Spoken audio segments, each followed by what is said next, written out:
Right. So, there is this thing people say, probably said it myself at some point, which is, well, you could get hit by a bus tomorrow, so you might as well enjoy yourself now.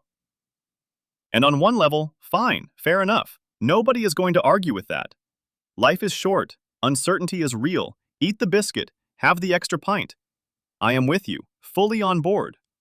The problem is, and I say this as someone who has used this exact logic to justify approximately 15 years of poor financial decisions and skipping the gym. The bus is almost certainly not coming. That is the bit nobody mentions. The bus. It is not coming. You are going to wake up tomorrow, and the day after that, and roughly 5,500 more days after that, all of which will require a body that functions and a bank account that is not quietly on fire. I remember sitting in my car in a supermarket car park, and I have no idea why it happened there of all places, eating a meal deal at 12:30 on a Tuesday, and having this sudden, genuinely uncomfortable thought, which was, I am 43 years old, and I have been meaning to sort things out since I was about 28. That is 15 years of meaning to. Just sat there in the car park eating a prawn sandwich, aging.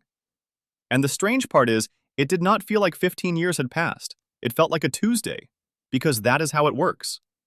It does not arrive dramatically. There is no music. Nobody knocks on the door and says, right, John, this is the bit of your life where things get harder because you were a bit too relaxed about it all in your 30s. It just happens. Quietly. Over quite a long time. The thing is, most men my age did not end up in their current shape, financial, physical, all of it, because of one catastrophic thing. No single disaster. No bus, as it were. It was just a long, uninterrupted run of small choices. The gym bag that lived in the boot of the car from January until April, still in its original packaging. The slightly too regular takeaway on a Friday that somehow crept into Wednesday and occasionally Sunday. The pension contribution I kept meaning to increase, but never actually got around to. The savings account I opened with great optimism and then ignored like a distant relative I feel mildly guilty about not calling. None of it felt like a decision at the time. That is the genuinely interesting part. Because the thing about gradual decline, and I am talking about fitness here, or money, or basically any habit that matters, is that you do not notice it. Your trousers get a bit tighter, and you just buy slightly different trousers. You check your bank balance one morning and feel vaguely unsettled, and then put your phone face down and make a cup of tea.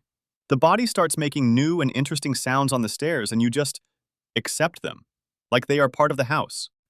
My right knee has been making a sound since 2019 that I can only describe as someone trying to open a very old door. I have just added it to the list of things I have been meaning to look into.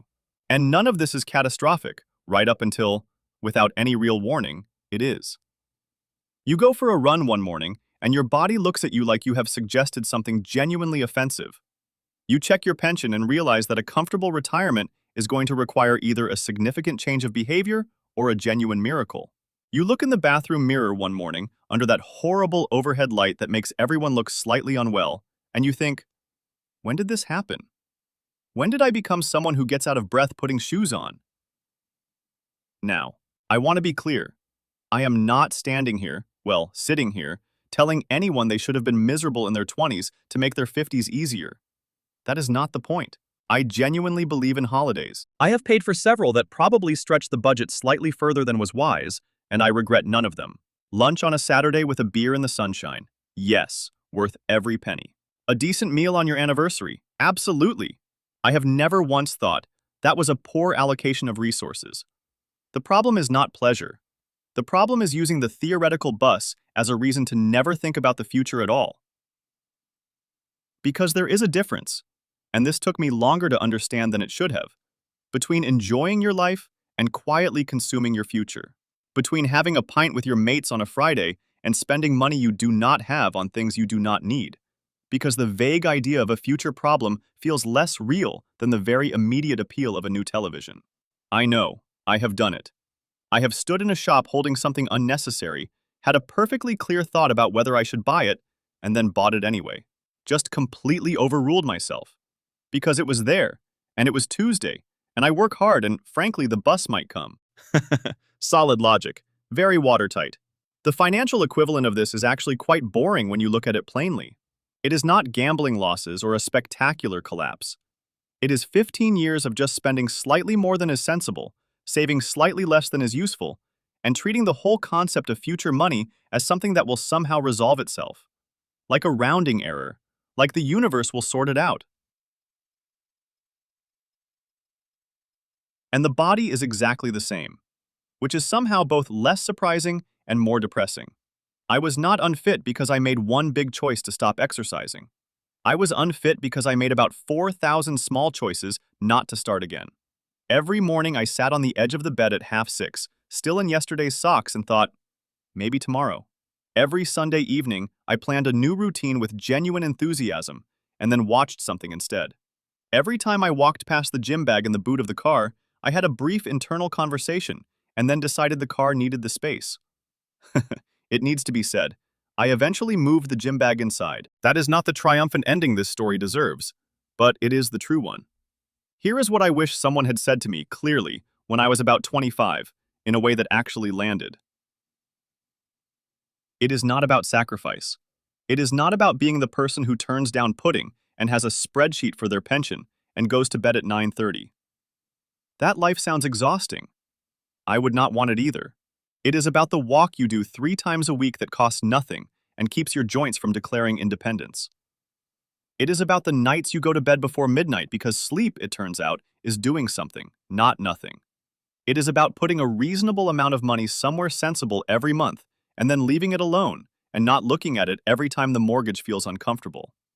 It is about the meal you cook at home instead of the third takeaway this week, not because of some iron principle, just because your body is going to need to carry you for another 40 years, and it would quite like a vegetable.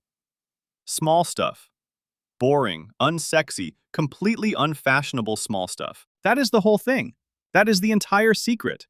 And here is the actual argument, not the guilt version, the real one. Looking after yourself now does not mean less freedom later. It means more.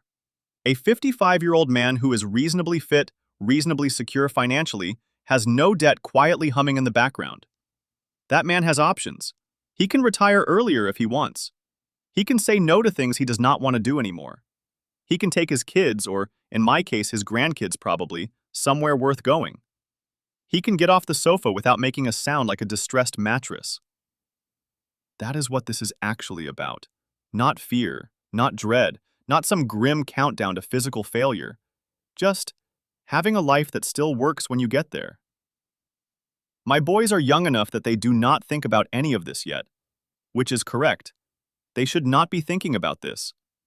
They should be doing exactly what they are doing, which involves a baffling amount of Lego and getting mud on things I specifically asked them not to get mud on. But I watch them sometimes, running about, full of energy, completely unaware that a body like that is not just the default setting. And I think, I want them to still feel something like that at 45. Not the same, obviously. Life does things to you and that is fine. But something. Some version of capable and energetic and not creaking. And the only way that happens is if, somewhere in the next 20 years, they make a few more of the boring right choices than the interesting wrong ones. Nothing dramatic, just the walk instead of the sofa, the sleep instead of the phone at midnight, the money put away instead of the thing they do not need. Not all the time, just enough. Because the bus is probably not coming. And what comes instead is just tomorrow, and then the tomorrow after that. And it is much better to arrive there having done something useful with the wait.